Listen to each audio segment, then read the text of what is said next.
قاوەخانەی مەچکۆ 77 ساڵە دامەزراوە دەکەوێتە سەنتەری شاری هەولێر بەهۆی هەڵکەوتەی جوگرافیای شوێنەکە و مێژووی کۆنی قاوەخانەکە ڕۆژانە سەدان میوانی بیانی و ناوخۆیی سەردانی دەکەن و بووەتە ناوەندێکی کەلتوری و شوێنی کوبوونەوەی کەسایەتی و پێکهاتە و نەتەوەی جیاواز. قاوەخانەی مەسکۆ لە ساڵی 1940 دامەزراوە بە ناوی خاوەنەکەی ناوی مەسکۆ بوو. لە مێژەوە ئەو قاوەخانەیە بە کەلتپوری کۆن ناسراوە کە حەیران بێژ و لاوک بێژ و هاتسۆیان دەکردەوە. مەسکۆ ساڵی 1962 ئەمری خوددا کرد، کوڕەکەی هاتە جێ کە ناوی تەحسین مەسکۆ بوو. تەحسین مەسکۆ هەر بە هەمان شێوە خاوەنی ڕۆشنبیر و شاعیر و ئەدیب و دۆست بوو. پاشەوی ئەویش ساڵی 1991 ئەمری خوددا کرد. ئێستا نەوەکەی موحسین مەسکۆ هەر سەرپەرشتی ئەو قاوەخانەی دەکەینەوە. کۆنی و سادەیی قاوەخانەی مەچکۆ سەرنجی زۆری بەلای خەڵکدا ڕاکێشاوە و بووەتە شوێنی کوبوونەوە و بەسەربردننی کاتی دەیان هونەرمەند و ئەدیب و نووسەر و سیاسەتمەدار. مەچکۆ بۆتە ساڵۆنی هونەرمەندان، ساڵۆنی ئەدیبەکان، ساڵۆنی شاعیرەکان.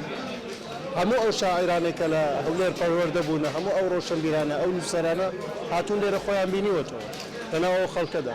بۆیە تەجروبەکانی یەکتریان پتەو کردووە لێرە زیاتر.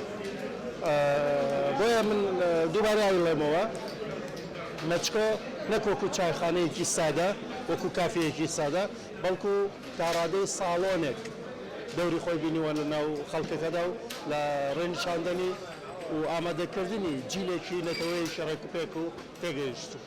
ڕۆژانێک ئەم قاوەخانەیە هەروەک ئێستا دانیشتن و بیرڕاگۆڕینەوە و هەستی نەتەوایەتی تێدا ئاسان نەبووە، بەڵکو زۆر سەخت بووە، چونکە خاوەنەکەی ڕۆبەڕووی مەرگ دەهات و بۆم هۆیشەوە چەندین کەس لە سێدەرە دراون. دەیان کەس کە فیراری بوو، فیراری عەسکەری بوو، دەیان کەس پێشمەرگە بوو، دەیان کەس ئەوە داهاتوی ئێرەیان دەکردەوە لێرە یەکدریان دەدی.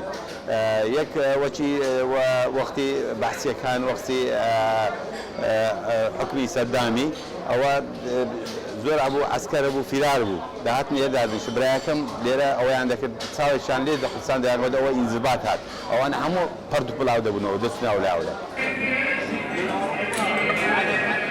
دەگوترێت قاوەخانەی مەچکۆ سەردەمانێک شوێنی بەیەکگەیشتنی هەموو ئەوانە بووە کە هاوکاری پێشمەرگەیان دەکرد، بەڵام لەم قاوەخانەیەدا بەنهێنی کۆبوونەوەکانیان دەکرد و باسی پێشمەرگەیان دەکرد.